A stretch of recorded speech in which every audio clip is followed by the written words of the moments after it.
Halo saudara, dari Washington DC saya Helby Yohanes dan tim VOA kembali hadir dengan serangkaian berita Amerika Serikat dalam segmen Sapa Dunia. Kami awali dengan reaksi Amerika Serikat terhadap jatuhnya pemerintahan Bashar al-Assad di Suriah. Militer Amerika menyatakan bertekad tetap berada di Suriah bagian timur untuk memastikan kekalahan ISIS. Dalam pidato Minggu siang waktu setempat, Presiden Joe Biden mengatakan ini adalah momen peluang historis bagi warga Suriah untuk membangun masa depan yang lebih baik bagi negara mereka. Menurut Biden, meski ini adalah juga momen risiko dan ketidakpastian, tapi Amerika Serikat akan bekerja sama dengan mitra-mitra dan pemangku kepentingan di Suriah untuk mengelola risiko ini. Sebelumnya, Wakil Asisten Menteri Pertahanan Amerika untuk Timur Tengah Daniel Shapiro mengatakan Amerika Serikat akan terus mempertahankan kehadirannya di Suriah Timur dan mengambil tindakan yang diperlukan untuk mencegah kebangkitan kembali ISIS. Rezim Presiden Bashar al-Assad jatuh setelah para pemberontak masuk ke ibu kota Damaskus Minggu pagi, hanya sekitar 2 pekan pasca dimulainya serangan para pemberontak. Komando Operasi Militer Pemberontak dari kelompok Islamis Hayat Tahrir al-Syam atau HTS menyatakan kota Damaskus sudah bebas dari tiran Bashar al-Assad. Dalam sebuah pernyataan, Kementerian Luar Negeri Rusia mengatakan Presiden Suriah Bashar al-Assad memutuskan meninggalkan jabatan kepresidenan dan meninggalkan negaranya dan telah memberikan instruksi untuk mengalihkan kekuasaan secara damai. Menurut Presiden Biden, selama bertahun-tahun pendukung utama rezim al-Assad adalah Rusia, Iran, dan Hizbullah. Tapi selama pekan lalu dukungan ketiganya runtuh karena mereka kini jauh lebih lemah dibanding saat Biden mulai menjabat. Saudara, sejumlah pihak di India berharap hubungan strategis dengan Amerika Serikat akan semakin erat selama masa jabatan kedua Presiden terpilih Donald Trump. India melihat adanya kesempatan menjadi penyeimbang bagi Tiongkok, tapi di sisi lain, India juga bersiap menghadapi tantangan kebijakan perdagangan Trump. India optimistis bahwa hubungan dengan Amerika Serikat akan semakin dalam di bawah pemerintahan Donald Trump.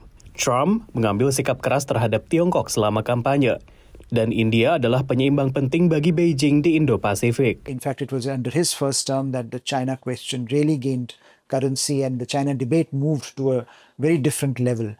And I think India is hoping that perhaps he will build on it and that will allow India and the US to find new ways to collaborate. Namun di sisi lain, India terus membangun hubungan dengan Rusia di tengah invasinya ke Ukraina. India berharap Trump akan mengambil pendekatan yang lebih lunak terhadap Rusia dan mendorong untuk mengakhiri perang di Ukraina, sehingga lebih mudah bagi India untuk menavigasi hubungan dengan Washington dan Moskow. It would make India a little more relaxed about in Russia not being under such extreme pressure to be becoming extremely dependent on China. Namun kebijakan perdagangan Trump dapat membawa tekanan pada India. Pengamat menilai akan ada proses renegosiasi. It is going to be a give and take, back and forth, negotiation.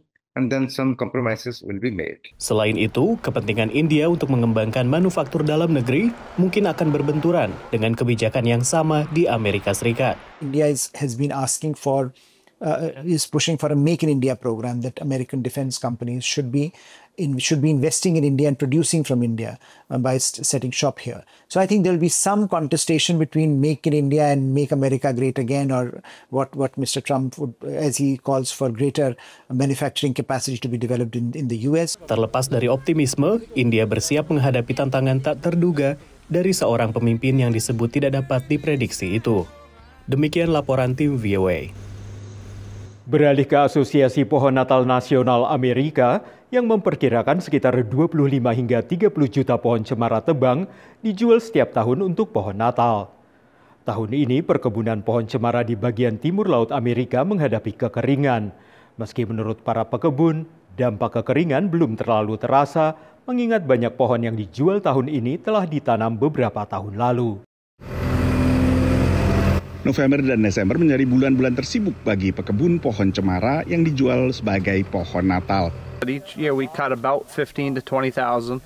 And of course we plant every year, so we always have the same rotation come along.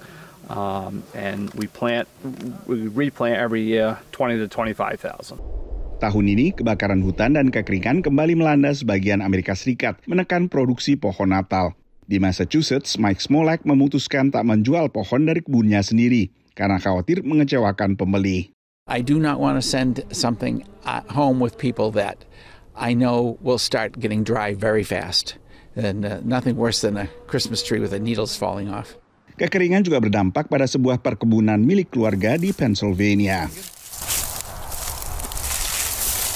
Here we have a tree that just couldn't survive this summer. You can see the root system just doesn't go deep enough to get the moisture, and a lot of them just can't hang on, as you can see there. Pohon yang parah terkena adalah pohon muda yang butuh sedikitnya 6 tahun lagi sebelum siap dijual sebagai pohon Natal. Pohon usia 8 tahun ke atas relatif aman. I mean, they're ready for market. This tree is not stressed out. Once again, because its roots go deep, this is going to be fine when it's cut for a Christmas tree this year. Tapi kekeringan tahun ini bisa berdampak pada pasokan pohon beberapa tahun ke depan. Demikian laporan tim VOA.